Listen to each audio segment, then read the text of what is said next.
Bonsoir à toutes et à tous.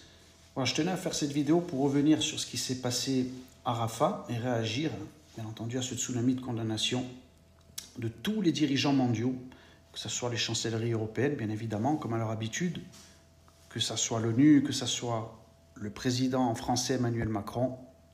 Donc, tout le monde a condamné Israël et moi, je vais expliquer certaines choses, notamment, on va revenir d'abord sur les faits. Et on va voir véritablement à quel point, vous allez voir, on peut s'apercevoir de l'hypocrisie mondiale par rapport à ce qui est en train de se passer. D'abord les faits. Voilà. Israël a intervenu à Rafah. Tout d'abord, il faut rappeler que le monde entier voulait nous dissuader de rentrer à Rafah.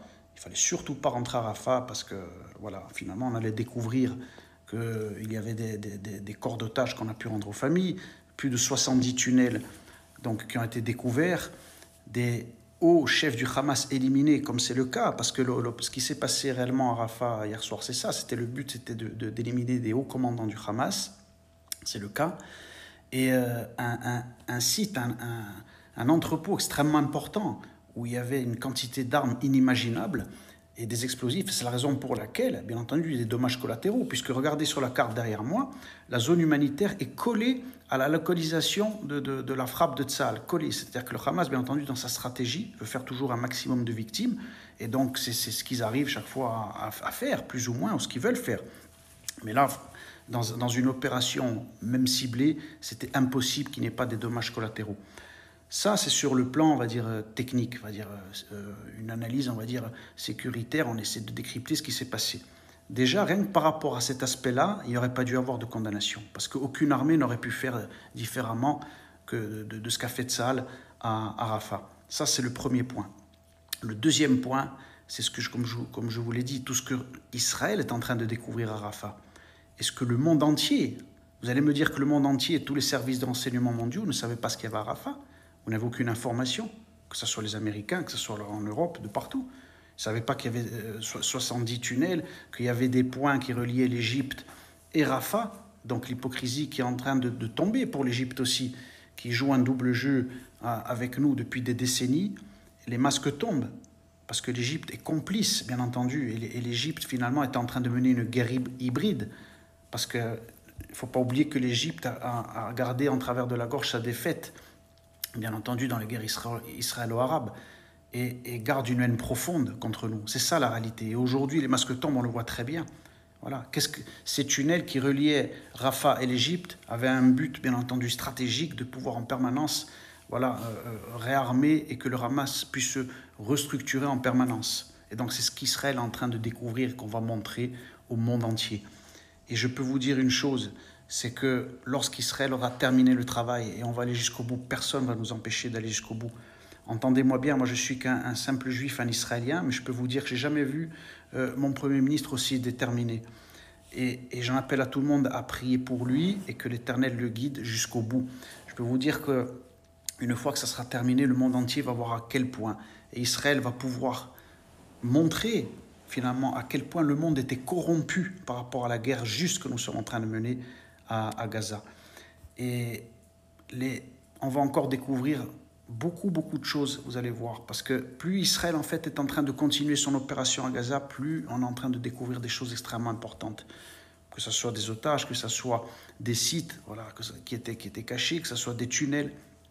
Et donc le monde entier, c'est ça qui est grave, voulait nous dissuader de rentrer, c'est-à-dire que pas plus tard qu'il y a 48 heures, on a oublié, et ça s'est vite passé dans l'actualité. Bizarrement, personne n'en a parlé.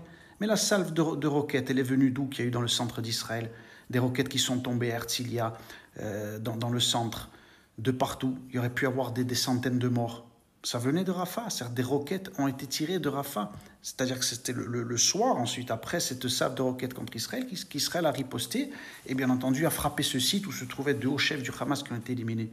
Mais ça, personne, bien entendu, on n'a rien entendu. Ça s'est vite passé, c'était vraiment comme un coup de vent et personne n'est revenu sur ça. Mais c'est ça, en réalité, le nerf de la guerre. Et c'est sur ça qu'il fallait s'arrêter. Parce que tout le monde nous a dissuadés, tout le monde ne voulait pas qu'on rentre à Rafah. Et finalement, qui avait raison une fois de plus, bien entendu, c'est Israël. Donc on est dans une guerre juste, c'est nous qui avons raison. Le monde entier devra avoir honte.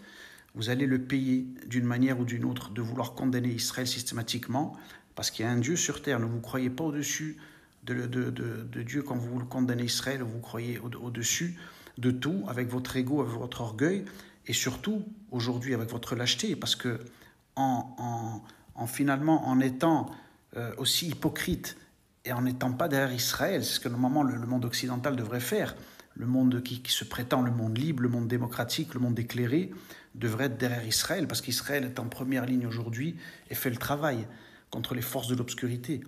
Mais ça ne vous sauvera pas, je le dis encore ce soir, ne croyez pas que ceux que vous défendez aujourd'hui, le Hamas, ça va vous acheter la paix dans la rue. Ne croyez pas ça. Ils sont en train de vous submerger en Europe. Aujourd'hui, l'Europe est en train d'être islamisée, ils sont en train de vous convertir.